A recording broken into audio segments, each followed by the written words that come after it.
In this video, we're going to be talking about the Second Persian War and the leadership that came after the Second Persian War, a guy by the name of Pericles, and basically the fact that he ushered in something that we kind of call the Age of Pericles, or one of the golden ages of ancient Greece.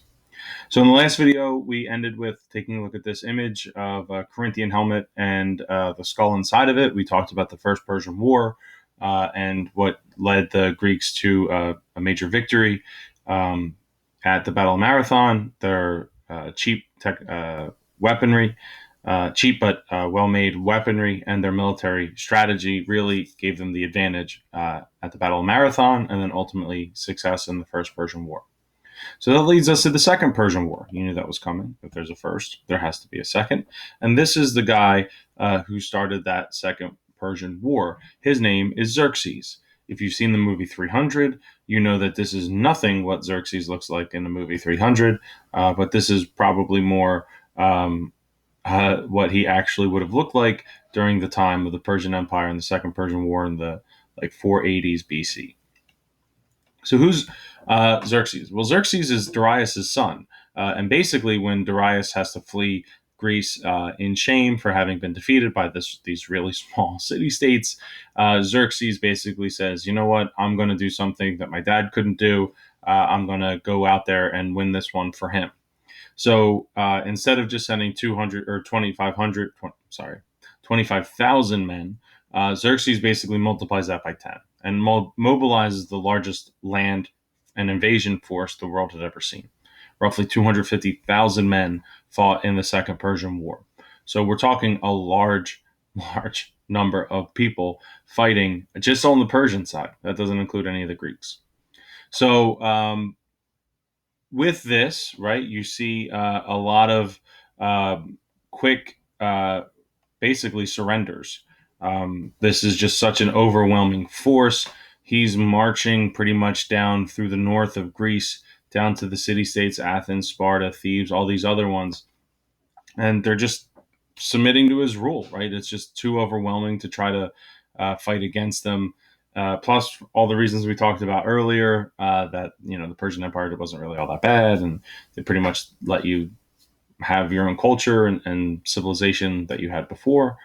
So a lot of Greek city-states just said, okay, that's fine. We're good. We'll pay your tribute. We'll pay our taxes, and we'll continue living our lives. Except for Greece or Athens and Sparta. Athens and Sparta were like, nope, Persians are our enemy. We don't want to be ruled by anyone besides Greeks. So let's band together and try to defeat them.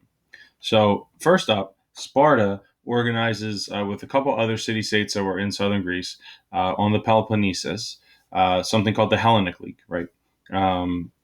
Hellenic League coming from the name for Greece in the Grecian world, right? This was a small alliance of city-states that were defeating the Persians at major battles throughout the Second Persian War. They're fierce fighters, right? All the things we talked about with Sparta. They are ready to go, and they're defeating the Persians at all these different battles.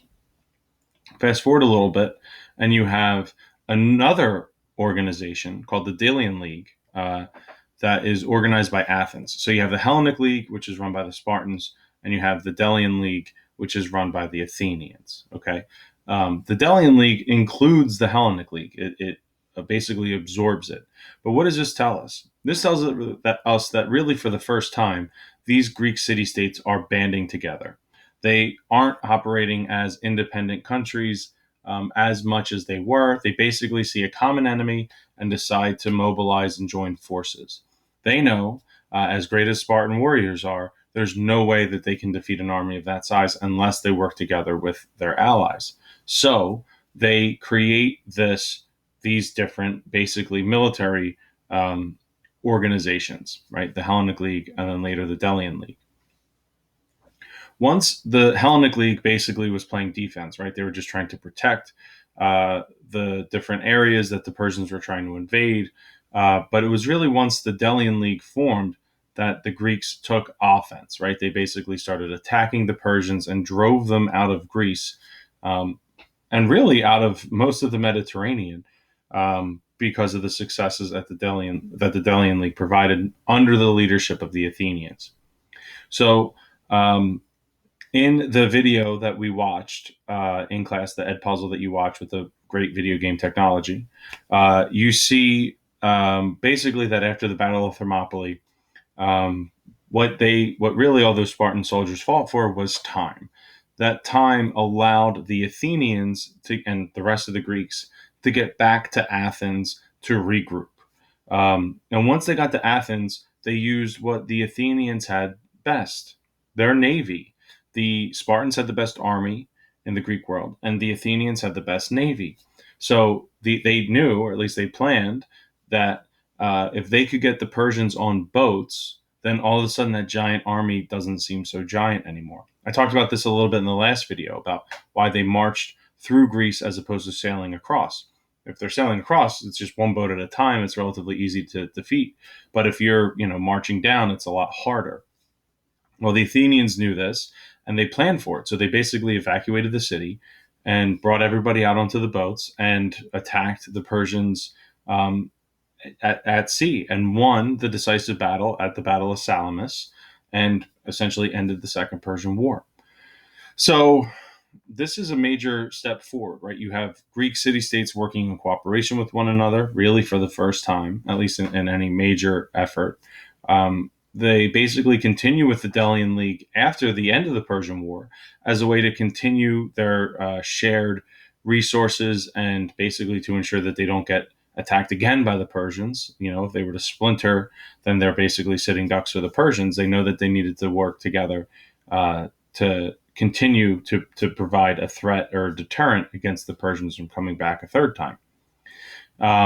And you see that this is successful. The Delian League basically starts operating as basically a little government of Greece, with all the Greek city-states kind of pitching in money to help fund help provide resources that the Delian League needs to maintain its defense.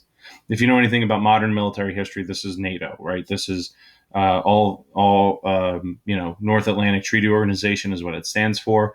All the countries in the North Atlantic, and even some that aren't, contribute resources to NATO to basically provide for the common defense of all of the member countries. This is basically how the Delian League worked. So let's talk about that guy that I mentioned at the start, Pericles. There he is. Look at that. He's got his Corinthian helmet on. Right. This is a great statue. It shows that he was a soldier, that he's well respected. Right. He's kind of got that regal look about him. So let's talk a little bit about Pericles, because he does a number of really important things that both help Athens and then ultimately will hurt them in the long run. So first up, he rules during the time pretty much right after the Persian War, right? Athens is a democracy, and this is Athens, right? We're talking about Athens. But they still kind of like appointed leaders through the assembly. As you kind of need someone at the end of the day to just make decisions and to run things.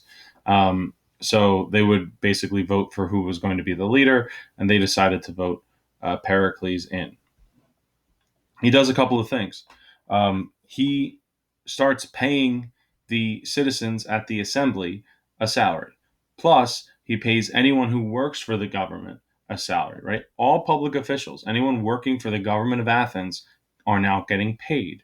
And this strengthens democracy. And I want you to think about how this is so. And it's something that we talked about before. If you remember when we talked about the Athenian assembly, right, where the citizens of Athens would gather and vote on laws and propose laws and have the debates and stuff, we said that assembly was dominated by old men, right? That the assembly was, it wasn't paid. So you needed only the people who could afford to spend all day at the assembly went. And that was usually the older gentlemen and then the wealthy.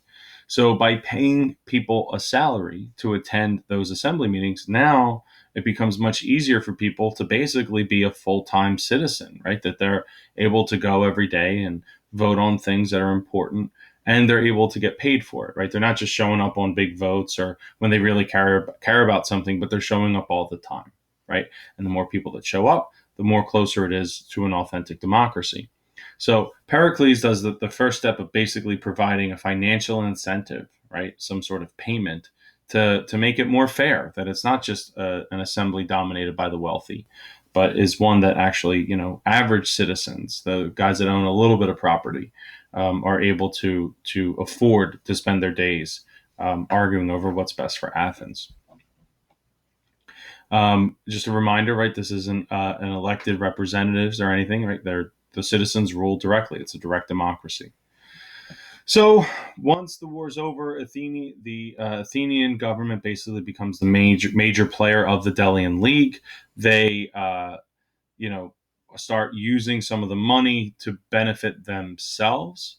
Um, Athens basically takes over all aspects of the Delian League and uses that money to strengthen their navy. And most Greek city states are kind of okay with this. They realized that it was the Athenian navy that defeated the Persians. So if they need to take a little bit of extra money out of that Delian League in order to beef up their navy, then that's an okay thing, right? It's their navy protects all of Greece from sea invasions. So at the end of the day, they're not too upset about this, even though it is strengthening their own empire. It would be almost like if the United States took money out of NATO, which we were just talking about, which again, Canada, France, Sweden, Belgium, all these other countries put money into that kind of collective pot. If the United States took that money out and used it to build like new fighter jets or aircraft carriers or something, like yes, that benefits the United States immensely, but it also kind of protects our allies as well. So they would probably be a little bummed about it or think that it's not the best thing to do. But at the end of the day, they could probably be like, okay, we get it. You're the ones who are doing the major fighting. You're the ones putting your lives on the line. Okay, that's fine. Problem is that later the Delian League is the money from the Delian League is started to be used to make Athens prettier.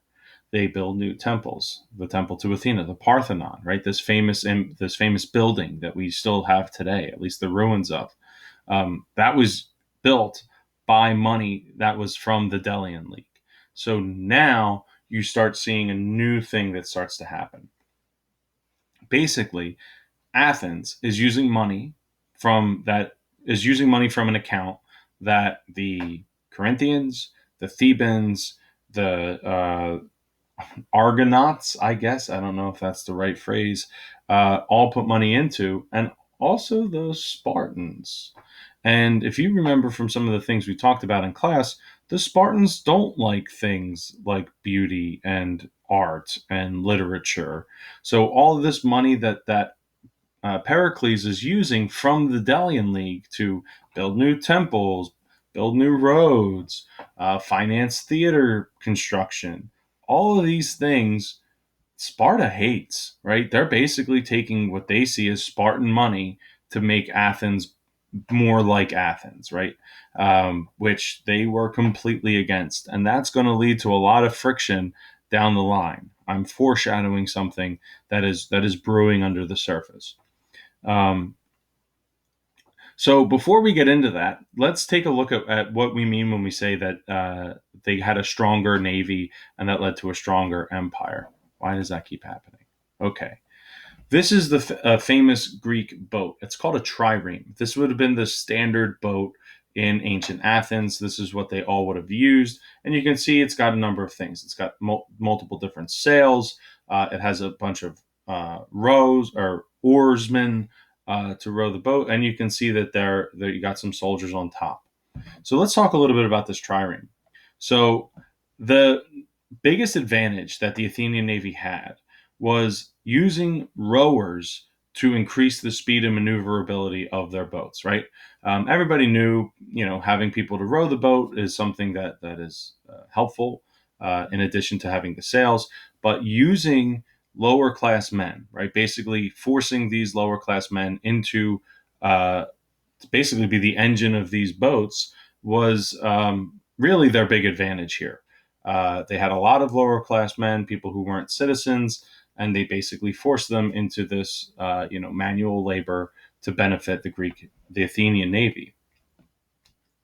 This led to the creation of the trireme. It was insanely fast. It was easily the fastest boat out on the sea.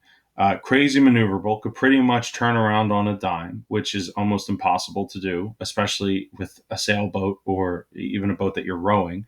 Any of you guys that are in crew know that how hard it is to turn a boat if you need to. This was about as quick as you could get.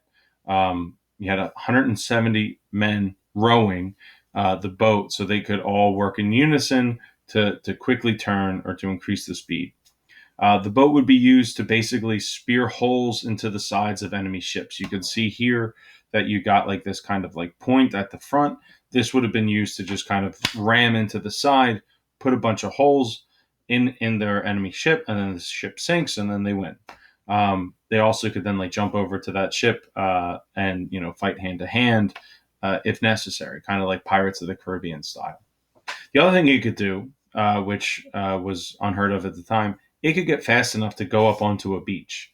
So they could row pretty much, and it was shallow enough. It was able to use their momentum to basically go up onto the sand, which is a lot better for invading other territories, right?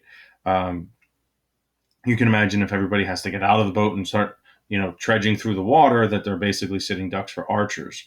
But if you can get the boat up onto the land, basically, and then use the boat to protect yourself from the archers that are coming in, you can start in a formation that is more beneficial to you. So these were all things that the Athenians were doing, and the money from the Delian League actually allowed them to do that, right? To build all these ships, to build them quickly, and to fit them out with the best technology at the time. Now, the use of these lower class workers has kind of a ripple effect because over time, these workers realize how important they are to the success of the Athenian navy. Um, they know that if they basically stop rowing, that the Athenian navy is done, that these boats are literally just going to be sitting in the middle of the sea and they're going to be easy targets. So they basically created what we would probably recognize today as a union. They decided to not row unless they were granted citizenship. Their thought process is one that we've heard many times in American history. If I don't get to vote in a war, then why should I be the one to fight for it? If you guys know anything again about American history, during the Vietnam War, the age to vote in the United States was 21. You had to be 21 to vote. That was considered the voting age. But you could be drafted in the military at 18, meaning that you could go and fight and die for your country and not be able to vote in the war that sent you there. So, the U.S., they passed the 26th Amendment, which lowered the voting age to 18. And in Athens, faced with similar issues, they basically did the same thing. They just granted citizenship to anyone who was in the Navy. It gives the benefit of the oarsmen are able to vote down a war if they don't think it's worthwhile or necessary. And since they're there, they can vote on all the other things too. So really this technological advances also advance Athenian democracy, which is kind of a cool way to realize how all this works, right? So you have this like first union and the first like labor strikes, if you will, to kind of force the Athenians to be more democratic, right? To allow more voices at the table. So this is a good time to stop. I want you to remember for the next time we talk, the stuff about the Delian League money being used to make Athens a prettier place and build more temples and all that stuff, because that's going to become really important in the thing that comes next. In this video, we started with the Second Persian War, and we talked about the Age of Pericles, who used Delian League money to basically benefit the Athenian navy, leading to these triremes, a marvel of the ancient world, especially when we talk about seafaring and shipping and stuff. So if you guys have any questions, to reach out, ask in class, or shoot me an email, and I will talk to you guys next time I see you. Take care.